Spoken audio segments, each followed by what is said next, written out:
எண்ணப்படிதான் வாழ்வு. எண்ணப்படிதான் வாழ்க்கை. ஒரு ஊர்ல ஒரு விறகு வெட்டின்னு ஒருத்தன் இருந்தான். அவன் டெய்லியும் ஒரு ஊர் எல்லையிலேருந்து காட்டுக்கு போய் விறகுகள வெட்டிட்டு வந்து ஊருக்குள்ள வித்து பொழப்பு நடத்திட்டு இருந்தான். டெய்லியும் இதே மாரி செஞ்சுட்டு இருந்தான். டெய்லியும் இதே தான் அவனுக்கு வேலை. ஒரு நாள் அவன் வழக்கமா விறகு வெட்டிட்டு இருக்கும்போது அவனுக்கு ரொம்ப களைப்பா இருந்துச்சு. அதனால மரத்துக்கடியில கொஞ்சம் நேரம் ஓய்வெடுக்கலான்னு சொல்லிட்டு படுத்தான். ஒரு மரத்துக்கடியில படுத்தான். அந்த மரம் பார்த்தீங்கன்னா, நினைப்பதையெல்லாம் கொடுக்கும் மந்திர மரம். அது அந்த விறகு வெட்டிக்கு தெரியாது. அந்த மரத்துலேருந்து சிலு சிலுன்னு காத்து ரொம்ப இனிமையா சில்லுன்னு வீசுச்சு.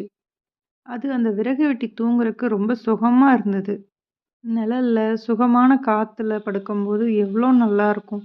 அதேமாரி தூங்கிட்டு இருக்கும்போது, விறகு வெட்டி இப்ப நம்ம கீழ படுத்துருக்கோம். இதுவே நமக்கு கட்டில், மெத்தெல்லாம் இருந்தா எவ்வளோ நல்லா இருக்கும் அப்படின்னு மனசுல நெனச்சான்.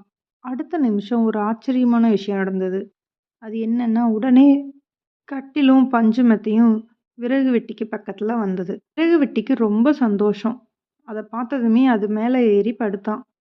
நாள் முழுக்க கடினமா உழைச்சதுனால உடம்பெல்லாம் வலிக்குது. அதனால இப்ப யாராவது எனக்கு கை, கால் பிடிக்க ஒரு இளம் பெண் ஒருத்தி இருந்தா நல்லா இருக்கும்னு அந்த விறகு வெட்டி நினைக்கிறான்.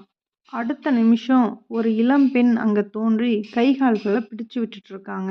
விறகு வெட்டிக்கு ஒண்ணுமே புரியல. அவன் மகிழ்ச்சி வெள்ளத்துல இருக்கான்.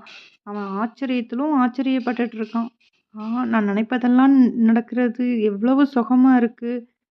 இத்தன சுகமா இருந்தும் எனக்கு சாப்பாடு இல்லையே அப்படின்னு நினைக்கிறான்.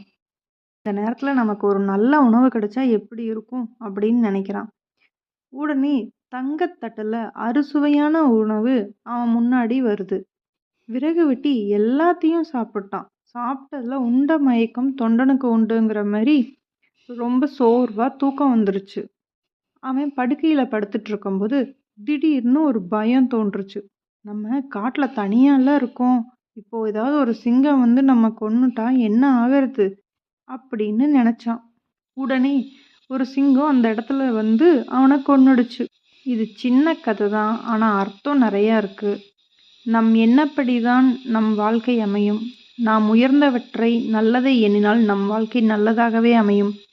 தவறான எண்ணங்களை எண்ணினால் நம் வாழ்க்கை துன்பம் நிறைந்ததாக இருக்கும்.